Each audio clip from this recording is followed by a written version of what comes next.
Yapping Fever. Hello, I'm your host Tamara, and welcome back to another episode of Yapping Fever. It's the podcast about all things 20s, careers, dreams, chaos, growth, and the realness of adulting. I'm really excited to be back for another week, guys. It's already been a fortnight. Time flies, time flies. We are officially in June, which is a little bit scary. I feel like these last 6 months have been going pretty quick. But yeah. We're back with another episode. It's episode 11, and thank you so much for listening. I hope you're going to enjoy this episode. I think it's going to be a good one. My creative recommendation for you this week is I've actually got two. I couldn't decide. Some weeks I'm really struggling to find creative recommendations, and other weeks I've got too many, and this week was definitely too many. So I've decided to be generous and give you two. The first one is go listen to some Taylor Swift music. If you have not heard, Taylor Swift now owns her entire music collection, so she officially owns all her masters. If you are a Swiftie, you would know that this is something that she's wanted for a long time. It's the whole reason she re-recorded and re-released 4 of her albums and called them Taylor's version. I think it was over the weekend, she managed to buy them all back for the first time, owning everything, which is crazy. I'm so proud of my queen, so happy. So go listen to some Taylor Swift music, go support her. If you were wondering about me and what's the first thing I listened to once I heard the news, was I jumped onto Fearless. I love Fearless. It's the first album I've ever heard from her growing up. It's more country, and her voice honestly sounds really young. So I wanted to hear it and compare it. So I jumped back on and listened to some Fearless tracks. My favorite from that album is Tell Me Why, Forever and Always.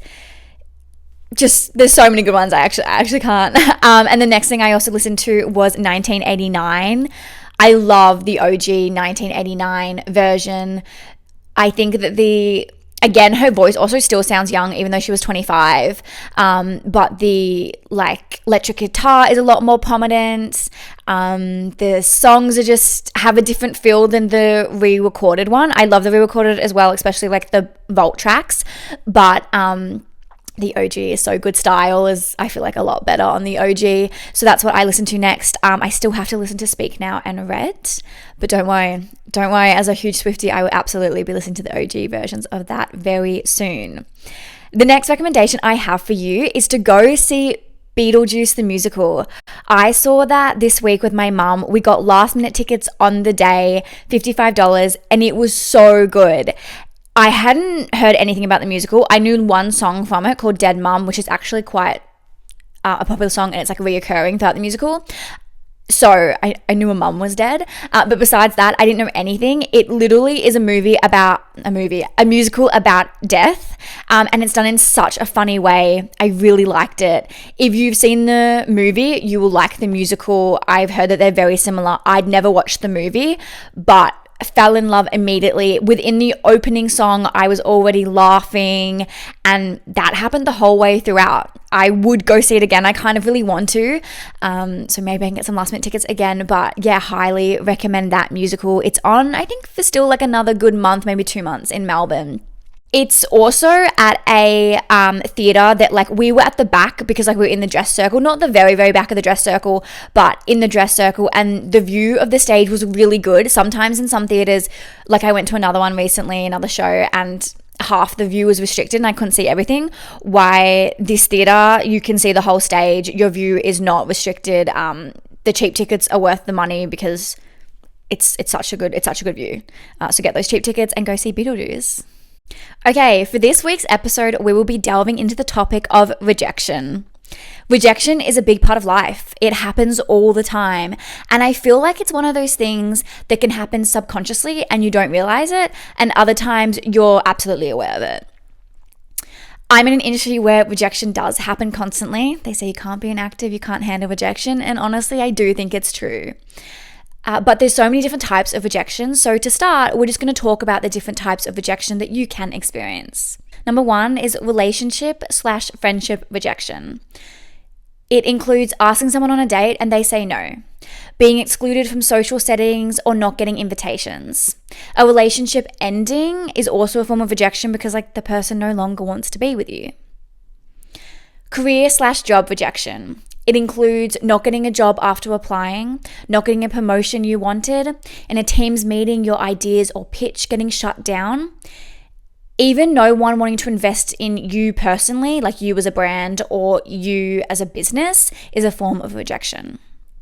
These days, there's also social media rejection. It includes being unfollowed, posts not doing well in terms of likes, no one DMing you, no brands wanting to work with you, the algorithm never pushing your content out. It's a whole different ballgame of rejection. And some people might think that like social media rejection isn't very important and like get over it. But if you are someone who's in an industry where like social media will help, or like having a following will help, or even if you're like an influencer, that is important to you, and that rejection definitely can hurt. Lastly, the other type of rejection is personal rejection. Can be the hardest form of rejection, especially if you don't know you're doing it. It can include telling yourself you're not good enough in terms of you didn't get something, so you're like, oh, of course I didn't get it, I'm not good enough. Or not trying for something because you don't think you'll achieve it, because you're like, I'm not good at it, like why would they give me it? Rejecting compliments that people give you about yourself, negatively self-talking about yourself. Personal rejection, I don't think we always think of it as rejection, but it is. If you talk bad about yourself, you're rejecting yourself, and it's not good. So I wanted to discuss how to deal with rejection. As you can see, you can get rejected in every aspect of life. And when rejection keeps happening, it can be very easy to go down the negative route. It's much more common to get into the negative side of rejection than to ever think about it in a positive light.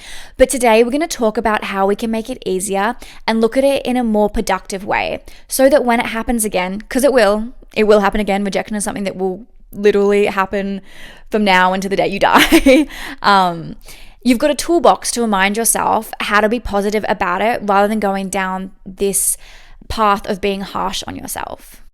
Earlier this week, I did an Instagram poll on my Instagram at Yapping. If you're not following, go follow to be part of all the podcast fun. But I did a poll asking for you listeners to send in a time where you were rejected and how you dealt with it. And you could even add on if you wish you dealt with it better. I got some responses, so thank you so much for everyone who replied. And I'm going to go through them with you now. Someone wrote in, I got rejected by sporting teams. I applied for new teams at the start of a season and wasn't chosen by any, so I turned to alcohol and got drunk. Fair enough. Like, who hasn't had a drink when life has just like hit the fan? And it's shit and you're upset about something. I don't think this one is overly like in terms of how you dealt with it. I don't think it's overly like negative or positive. I think if it's a one-time thing like getting drunk, absolutely fine. It can be a way to actually make yourself feel better and just to get over it quicker. If you keep turning to alcohol and getting drunk constantly because you get rejected from things, then it's definitely like more serious. But let's take it in terms of you applied to all these sporting teams at the start of the tryout season and you didn't get in any of the teams, like you didn't get chosen at all, and it's like it all happens, you know how like it's normally pretty quick, so you find out in the whole week like you didn't get chosen for those teams, and at the end of the week you're like, oh my god, that was a tough week, that was shit, I need a drink. I think it's totally valid. I personally have definitely had times like that where like I've had a really shit week in terms of like acting, and I've been like, oh my god, I just need a drink. And I sometimes find that like having a drink, maybe bordering on that tipsy to drunk side, I can like drink, feel a bit better, kind of have a rant, have a cry if I need, and then the next day I'm over it more easy. So I think alcohol can be good to make yourself feel better, get it out of your system and just move on. Someone else wrote in, I got ghosted after a few dates and kept checking their social medias afterwards to check up on them. I probably shouldn't have done that. Yeah, brutal. Honestly, ghosting sucks. I think it's the worst. And it's so easy to go down the social media trap of looking at their posts, checking stories to see what they're up to, seeing if there's anyone else, like seeing what you could have done differently. It's the easiest way to get hurt as well. I also know someone recently, they didn't write this in the poll, they just told me, we were talking, but they had a relationship ends and they went on Instagram and they saw the other person like posted on a story, and because they were on like looking at their story, they decided to like press on the account and they saw that their ex-partner had like deleted all the photos of them, which is valid, but that hurts. Like, it's so painful. And that stuff, as soon as you see you're like deleted off like an Instagram page, it always hurts like a ton of bricks. With the ghosting one, I think as soon as you find out someone has ghosted you, you need to block them. Just block them. Trust me. It's so that you like don't see their posts and you're not tempted to stalk them. It is harder to stalk someone you have blocked because you have to go to like, I think it's like your unblocked accounts, search their name and stuff. You can't just like type in the search bar, look at a story, press on their account. I think like sometimes when you're like going to your blocked accounts, like after like 3 clicks, you're like, oh, maybe I shouldn't do this. Maybe I should just exit the app, rather than being like quick tap and then you're already like deep into the stalking. I also think that if they've ghosted you, they're not going to come back to you. You're the one who's going to like go down the path of stalking and looking at their social media, and they're honestly not going to bat an eyelash. They're not going to stalk you once. They're not going to think about you again. So block them. And also, like, you don't want someone to come back to you once they've like ghosted you. Never give them the option. Block them, they're out of your life, and move on. Trust me, you're better without them.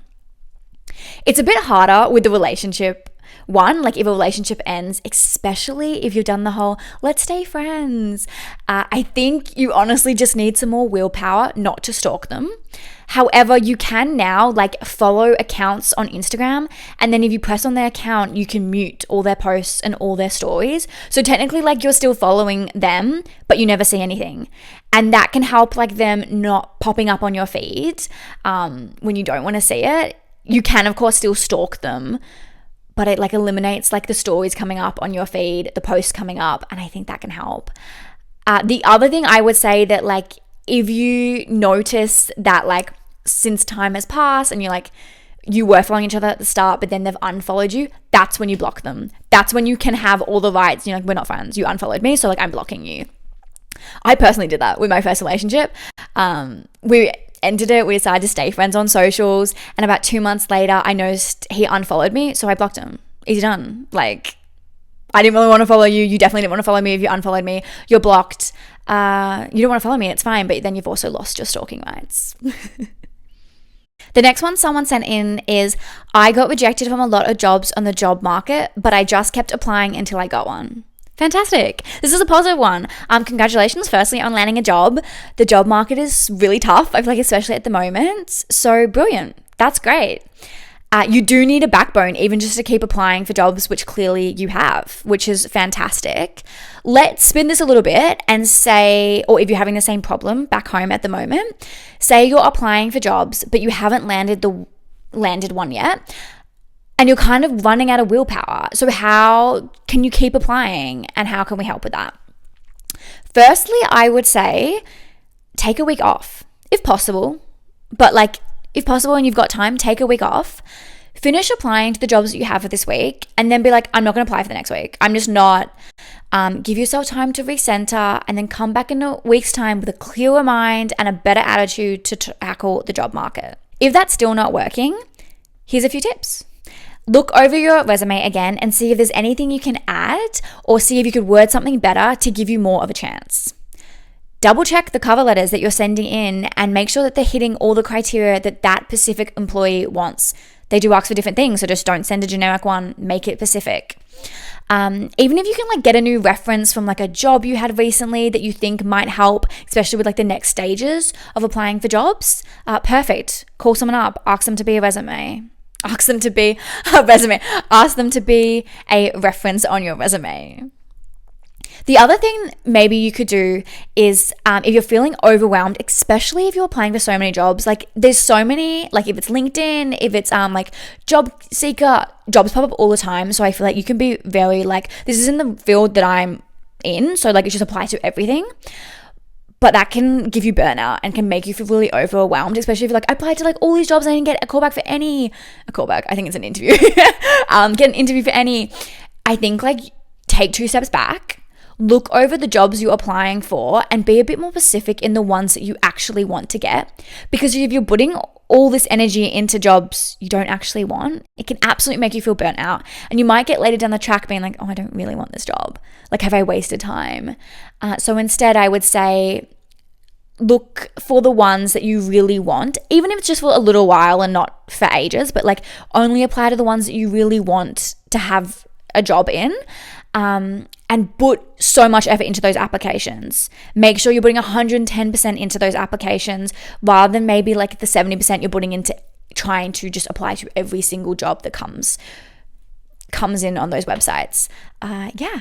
So I hope that can help. The last one I'm going to talk about is I got someone respond, "Hi, I keep getting rejected from acting auditions and I feel like I'm taking it personally." This one is super relatable. I know there's one like the back of my hand. And the problem with auditions, you will never know why you didn't get the job from it or didn't get a call back from it. It can range from anything to everything. It can range from you don't look like the person they've envisioned for the role. Either they just didn't envision you to look like that, or they've like already cast like someone to play your mum and dad and you're not going to fit looking like their child. Or like they've already cast a romantic lead and you're too tall for them. It doesn't matter. Like you will never know the reason you didn't get it. And I know the first thing to think is like, oh, it's me. I'm just not a good actor. And honestly, it's just not true. It's literally not true. It's so many other things, but unfortunately you will never get an answer from them. For me personally, I find at the moment auditions are coming in all at once and I'm kind of really busy with them. And then I go through a dry spell of nothing. So I have all this momentum to like keep auditioning and pushing out all these auditions. And then I'm not getting like the callbacks or I'm not booking the job. And then it's really dry. And I'm just kind of like sitting here twiddling my thumbs and like thinking it all over, which I find like happens a lot with us actors, like the overthinking part. So my advice for this is firstly, remind yourself that you are a good actor and you just weren't right for this role, which of course like can hurt as well. Like I'm not silly, like being like, it's just not the right role for me, especially if this is like this 10th, 15th, 20th thing you've gone for and it's still not the right role for you. It can suck. It absolutely can suck. But I do think just like reminding yourself you're a good actor. I do also think that like if these are auditions where you haven't had the opportunity to be in the room with the people who are auditioning for you, if it's the casting director, the director, the creator, whatever, if it's just like self tapes, it can be really hard not to like get in your head and just not feel the pressure to get it right. Because if it's self tapes, there's no feedback. You don't get feedback at all. Why, if you're in the room, you can get feedback. Or you can just like assess the vibe of the casting director. And normally they're pretty nice, being like, oh my God, I love that. Let's just try it a different way. But when it's all yourself, you don't get that. So after the auditions, if you haven't got anything and you've got spare time, I recommend filming something or doing an acting thing that's just for you and there's no pressure. Because the pressure is a thing that can, I think, get you to overthink. So pick up a random script and do your take on it. Even if it's like a monologue you can film yourself, or you have a friend who's willing to help you, or you're watching a movie and you're like, I love this scene, I'm just going to put my own spin and version on it. Because if you're only filming auditions and then you don't get the job, or if you're only filming something to like add to acting profiles like casting networks or showcast, there's still the pressure to get it right. And sometimes I do think you just need moments to be like, I'm going to do an acting thing this afternoon. I'm going to film it. I'm going to have fun, and it's not going anywhere. And through that process, you might discover things in the scripts you might not have looked for under pressure, or you might just be having more fun because you're not feeling like it's so important that like the scene naturally takes a different direction. You might feel like when you're acting that like, oh, this is actually really authentic and real. Or you might look back on the footage and be like, oh, I am a good actor. Like, I think you can just find more moments when there's not the pressure to be like, oh, I really liked this. This was fun. This felt real. This is why I'm in the industry. To further this, if you're not doing it at the moment and if you have the money, because granted this stuff is expensive, but take an acting class to refresh your skills. If it's a one-day workshop or a few week-long classes, there's always something going on, especially if you're in Melbourne or Sydney or LA, wherever you are. Like there's so much happening. Take time to do the craft that you love and be in a place where you can learn and grow in a safe environment. Acting really is a long journey, so give yourself grace. And you have to love the in-between moments of not getting the job, to be honest. On top of all this, remind yourself that if you got the audition in the first place, you're doing great. Not everyone gets auditions. You've got to be in it to win it. And if you don't audition, you definitely won't get the job. But if you do, at least you're in the race. I hope that the rejections that people brought forward and sent in today give you some insight that number one, everyone gets rejected in different aspects of life. And hopefully I was able to give you some tips that might help you if you're experiencing those rejections right now, or for next time you experience a rejection in those categories, you have a different way on how to handle it. To further this discussion of rejection, I do want to touch on how big it is and how painful it can feel. Even though it's common to get rejected throughout life, it doesn't mean it's easy. And if you are someone who falls into the more negative state with rejection, please know that's the common way to handle it, because it is a painful experience. So much so that it's actually been scientifically proven that when you are rejected, your body processes it as physical pain. I have a news article here and it says, "We all know that rejection hurts, but neuroscience has concluded that it does in fact literally hurt. The reaction and cascading events are very similar, and a natural chemical, painkiller, is released into both events. For example, when someone feels physical pain, opioids are released in the brain so that the significance of the pain is inhibited. We now know that the same experience occurs when an individual feels rejected." Really interesting.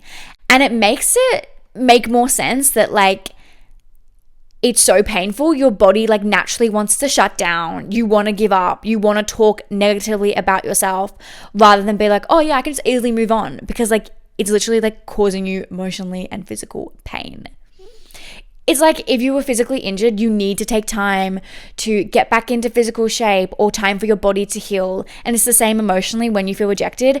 It is harder to just bounce back straight away. So even though it is hard, I do think it is about training your mind to look at rejection as a more productive and positive outcome rather than sticking to those negatives. And that definitely takes time and isn't easy, but I'm going to give you some more generalized tips on how to do that just before we finish up today. Number one, rejection can help you redirect. It can help you work out if you really want it. It can help you give an opportunity to go for something else. Or it can put you on a path for another thing that might even be more amazing if you're rejected. I really love the saying, everything happens for a reason. I do think it can help you get out of those difficult times where you didn't get what you wanted and it does hurt. Remind yourself now it's the time to redirect, and that there also might be something better out there for you. Number two is it's not personal. I feel like you always feel like it is personal though. Especially it's that classic dating line, it's not you, it's me. You always feel like it's you. You're no, it's me. But it isn't, and you need to believe that. It really isn't you. It's them. It's either they're not ready, or they don't value you, or they don't know what they're missing out on. I don't care what it is, but I do think you need to put yourself on top when you get rejected rather than blaming yourself. Spin it. Be it hurts now, but their loss. It hurts now, but it's a blessing in disguise. Tell yourself whatever you need to get through it and put yourself on top and be it's their loss that they don't have me. If it's a career thing, if it's a relationship thing, whatever it is, don't take it personally. I promise it's not you. The next one is detach your entire identity from the outcome. Of course, some rejections are easier than others, and other times some rejections really do feel like the end of the world and that you'll never recover. It can be from a relationship falling apart and you thinking oh my God, there goes my entire future with them and all my plans I had. It's over. The world's ending, everything's over. Or it can be a career move that doesn't work out. These rejections can be so painful and valid that it hurts. I'm going to be completely honest and vulnerable with you. I recently had one of these for me. It was a career rejection. And to be honest, I'm still recovering. It's really fresh. And this one hurt bad. And part of me does think it was the end of the world. I'm still trying to grapple with it not working. And I really need to remind myself that it isn't my entire identity. I am more than this career path. I am more than missing out on this opportunity. I have other areas of my life that are going for me. I'm still me. I can do other things. It doesn't define me completely, and there will be more opportunities. So just try and detach your entire identity from the outcome. The next one is rejection means you're trying. I love this piece of advice that like if you're getting rejected, it means you're on the right path because nothing you want ever comes easy. And if you're uncomfortable, you're growing. With this one, I feel like you can also do a rejection log. Every time you get rejected, you write it down. It sounds counterintuitive, but like it shows progress and it shows that you're continuously trying to lead to growth. I actually do this for like acting. I find that I write down every time I get an acting audition, because if I just wrote down when I got the job, there wouldn't be many written down. Whereas like I can show my growth and show that I'm trying when I look back and I'm like, oh my God, I am auditioning, or I've auditioned for this much this month or this much this year, rather than being like, oh, I didn't get any jobs or I only got like one job. So like rejection logs actually can be productive, and I feel like it helps me think more positively about being rejected. And the last one I'm going to talk about is accept and move on. Even though I do think it's important to look at rejection in this like positive life and productive way, so that like you don't have it keep affecting like your mental health or like keep you from trying again. I also do think, as we've talked about today, rejection fucking hurts. It sucks, and especially if it was something that was really important to you. Because if it's important to you and you get rejected, it's going to be painful. It's going to hurt. So allow yourself time to feel it. As soon as that rejection happens, I think you should allow yourself time to wallow in it, to cry, to scream, whatever your prerogative is. Don't push it away. Address it when it first hits, and tell yourself in 24 hours or 72 hours, depending on how big it is and how painful the experiences is, tell yourself that you will give yourself that time to like feel everything, and then within that time frame after that hits, you'll be ready to move on, and that you'll move on with purpose and with intention and with a clearer mind, and you will continue to keep going, to try again, to pivot and do the next thing with your full heart and passion, no matter if that's falling headfirst into love again next time, even though you got your heart smashed into pieces, or still going after that dream job you really want, even though that last rejection was like the rug getting pulled out from under you. No matter how hard that first rejection is, you won't let it stop you from trying and going with your full heart for the next thing. Seriously. Accept it, it hurts, but move on and try again with everything that you've got in you. Because I do think like that's how you get what you want. You just have to keep pushing through all these rejections. That's everything I've got for you guys today. Thank you so much for listening. I do post every 2 weeks. I will be back in a fortnight. So please hit subscribe or follow on YouTube or Spotify, wherever you're listening. If you haven't already, send this one to a friend, or send any of my podcast episodes to a friend. Yeah, I'd love for you guys to share it. You can follow the podcast on Instagram at Yapping Fever, or my personal Instagram is at Tamara.Barton. Feel free to reach out to me on any of them. I will get back to you.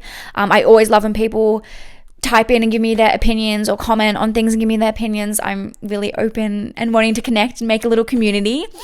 I also have TikTok, which is at Tamara.Barton. On that, I post about the podcast. I also post a bit more about like my acting stuff and kind of just like randomly talking to camera as well. So yeah, get behind that.